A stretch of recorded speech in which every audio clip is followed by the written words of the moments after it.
You've been stranded thousands of miles from home with no money or possessions.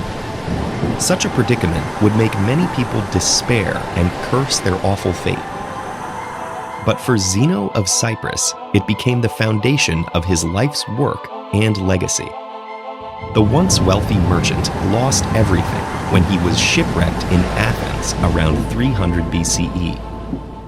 With not much else to do, he wandered into a bookshop, became intrigued by reading about Socrates, and proceeded to seek out and study with the city's noted philosophers.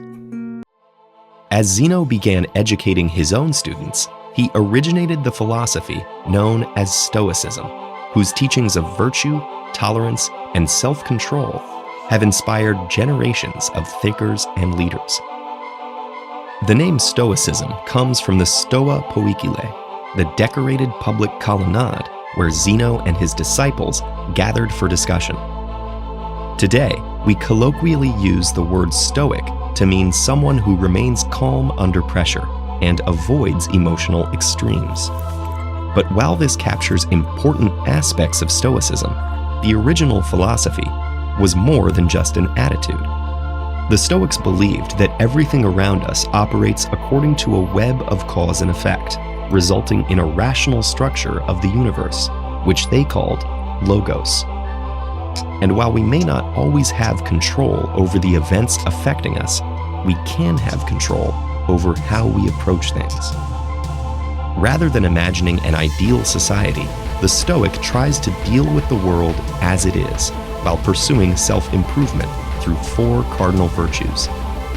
Practical wisdom, the ability to navigate complex situations in a logical, informed, and calm manner. Temperance, the exercise of self-restraint and moderation in all aspects of life. Justice, treating others with fairness even when they have done wrong. And courage, not just in extraordinary circumstances, but facing daily challenges with clarity and integrity. As Seneca, one of the most famous Roman Stoics, wrote, "Sometimes even to live is an act of courage." But while Stoicism focuses on personal improvement, it's not a self-centered philosophy. At a time when Roman laws considered slaves as property, Seneca called for their humane treatment and stressed that we all share the same fundamental humanity. Nor does Stoicism encourage passivity. The idea is that only people who have cultivated virtue and self-control in themselves can bring positive change in others. One of the most famous Stoic writers was also one of Rome's greatest emperors. Over the course of his 19-year reign, Stoicism gave Marcus Aurelius the resolve to lead the empire through 2 major wars while dealing with the loss of many of his children. Centuries later, Marcus's journals would guide and comfort Nelson Mandela through his 27-year imprisonment during his struggle for racial equality in South Africa. After his release and eventual victory, Mandela stressed peace and reconciliation, believing that while the injustices of the past couldn't be changed, his people could confront them in the present and seek to build a better, more just future. Stoicism was an active school of philosophy for several centuries in Greece and Rome.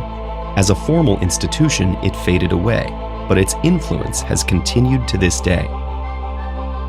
Christian theologians such as Thomas Aquinas have admired and adopted its focus on the virtues, and there are parallels between Stoic ataraxia, or tranquility of mind, and the Buddhist concept of nirvana.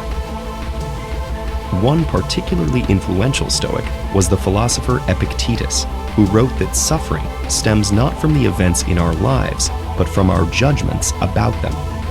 This has resonated strongly with modern psychology and the self-help movement. For example, rational emotive behavioral therapy focuses on changing the self-defeating attitudes people form about their life circumstances. There's also Viktor Frankl's logotherapy. Informed by Frankl's own time as a concentration camp prisoner, logotherapy is based on the Stoic principle that we can harness our willpower to fill our lives with meaning, even in the bleakest situations.